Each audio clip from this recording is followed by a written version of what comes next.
Next, we'll have Lois Bower-Bjornson, who is a Southwestern PA field organizer with the Clean Air Council and the host of Frackland tours. Frackland tours were implemented to give people a firsthand account of what it's like to live and grow up in the shale fields of Southwest Pennsylvania. Lois is a board member with the Center for Coldfield Justice and a consultant with the Mad Facts organization. Lois lives and grew up in the most heavily fracked county in Pennsylvania, which is Washington County. Lois is the mother of 3 boys and a girl. Along with Lois, her 4 children have advocated for their health and their right to live in a healthy world. She advocates for all communities impacted by oil and gas activity.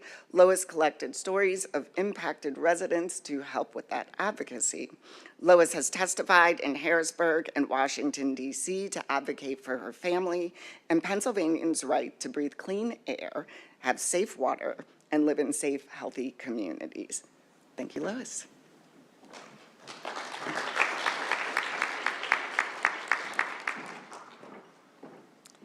Thank you. I really appreciate the introduction. It's nice to see a lot of friendly faces here. As Tanya had said, Clean Air Council has been around for 50 years. We've been advocating for the right to breathe clean air for over 50 years. Those of you that know me are a lot in this room, but I fell into this work. There's an ongoing joke. People have heard me say this a million times. I'm a dancer. I can count to 8. So if I can do this, anybody, can do this and show that people need help in communities and they need to be protected. So I'm not going to talk much longer. I have a little mini documentary that some people have seen already. Some people have not. And this documentary is really to again, stress the need for acts and to protect people in the community. So Ryan, if you can press play, or whoever, that would be great. Hydraulic fracturing, the process of creating cracks in deep rock formations in order to extract the natural gas that they hold. One of the many solutions proposed to reduce our dependence on foreign oil. It's working. As of 2024, the U.S. produces more natural gas than any country ever. This has come at a cost, one that residents have become more and more aware that they are paying. In Washington County, Pennsylvania, the majority of residents live within a 1-mile radius of a pad, which begs the question, how close is too close?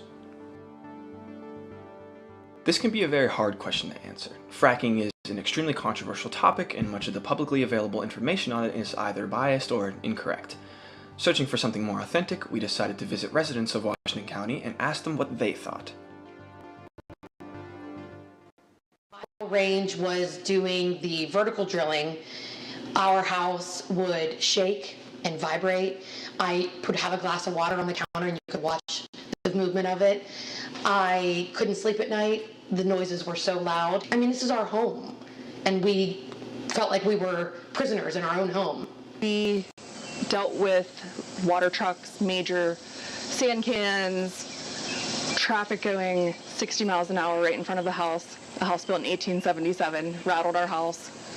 And in 2019, my husband and I decided that we did not want to live in Scenery Hill on the main road there with all of the traffic and the air pollution that was in Scenery Hill. Scenery Hill has a lot of gas wells in it. It's very, very heavy air pollution. It stinks pretty bad. So that's when we decided. We found an area. You can see I live on 5 acres here in Charleroi, Fallowfield Township. We live in a cul-de-sac neighborhood. We thought when we moved here we would kind of be a little bit safe. And within a couple months of us moving here in August of 2019, we started hearing a lot of noise, but we realized they were fracking in the cul-de-sac. So what I thought I was trying to get away from gas wells a little bit, it did not work. I thought I was safe with 5 acres surrounded by trees and woods. We couldn't get away from it. It's right here, 0.25 miles from my house. And the noise it's crazy. The noise never gets talked about. I mean, if I sit here and leave my Harley run out here, he can call the police. They'll come up and arrest me.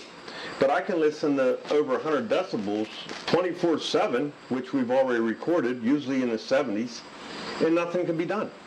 Nothing can be done. They're exempt from it, and that's not right. We have to buy water I mean, Yeah, I won't drink it. It's got a film on it, and it smells a little bit, but we've had it checked by the DEP a couple times now, and it always comes back, oh no. I checked my spring one morning and behind my shop here, and there was a oil film on it. So I took a sample of it.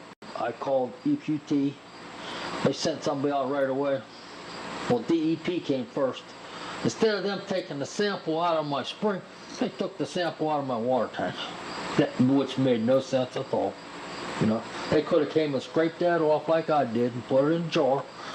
It is nice and clean right now. It's what it is. It's oil. You can see the oil in it. It's oil. But no, the water's clean. Huh. I'll shake it up for you. Look at it. It's supposed to be clean. The one time we called the DEP, I called them, they came up. We ran my pump dry in the basement. They let it up again. They took a water sample. They said they'd let me know in a month. Well, 6 months later, I keep calling them, and they tell me, well, we're not quite done with it. As soon as we're done, we'll let you know. Well, 2 weeks later, I get a letter in the mail, and I open it up. It's from the gas company with the results of my water test from the DEP. Sure. I never talked about the gas company.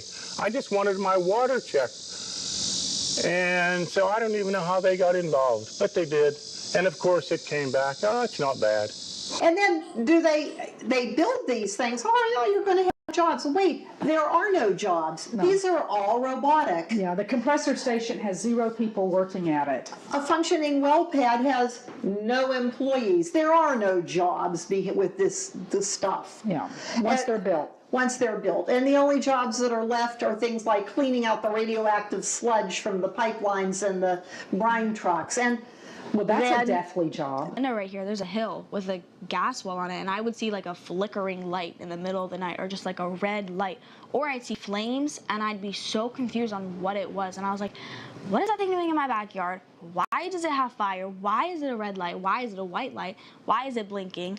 And then there would be other times where the entire pad would light up with super bright white lights, and then you would like see all the lights go up, and then you would just see a flare on top. They offered us to stay in a hotel, but I have a husband, 3 kids, and 2 cats. That's not really an option. We can't share a hotel room. We can go on and on and on about all of the rare cancers and diseases and neurological issues, kidney cancers, brain cancers. We can go on and on with all of the people in this area. About twice a month, we can be upstairs in our bedroom, and I'm looking out the window, and I'll see this big, I don't know if it's smoke or if it's just some kind of fumes that they set off. We can't open a window. I haven't had a window open here since this plant got built because they let out these fumes every so often. And I have terrible breathing now. I'm on an inhaler. My wife's on an inhaler. She's had 2 open heart surgeries. I've had throat cancer now. All of this is in pipelines, and I have to tell you, and I know we have some great welders in the country, but they're not perfect. And okay, so they have miles and miles and thousands of miles up and down hills and over rivers and dales and all of this stuff, and there's all these pipelines. Okay, well, unless the weld is perfect and holds for the all infinite time, okay, which doesn't happen, those wells leak. Okay. They're going to break and they're going to leak, and then they're going to come up in your, I don't know, water. The road, there's constant traffic, constant fracking traffic, and I'm talking about big diesel trucks hauling irradiated water, whether it be sand, whatever other materials they need to complete the fracking process. They deliver it, and it's usually shipped on my road, and it's very loud almost all the time. But I just know that it's pitiful that I can't have a window open in my own house because of the smell. And we have a noise maker in the when it goes to block the noise from there, even with the windows closed. She runs a fan winter and summer, and we have a noise maker, so she can't hear this humming at night. Range has asked me what they can do, and continually my answer to them is, finish what you're doing and don't come back. I don't want you back here. It should not be this close to people's homes. Dale helped us. Dale helped a lot. He'd call me. He says, hey, they're coming. DEP's coming on the road today. He says, make sure you're home. I said, okay, I'll be there. Dale definitely, when he became supervisor, he worked for it. He he cared about the residents. If there was a problem, I've talked to Dell on numerous occasions, noise related, whatever spills, and Dell was definitely did what he could to do something.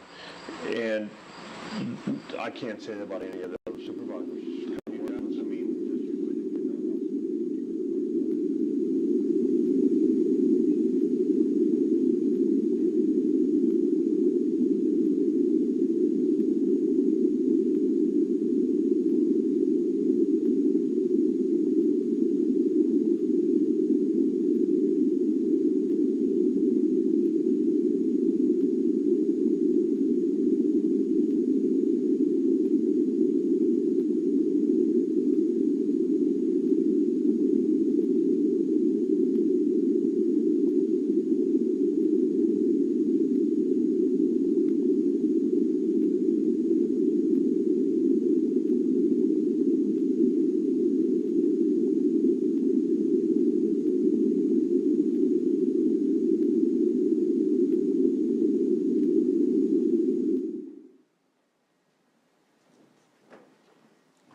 That's it.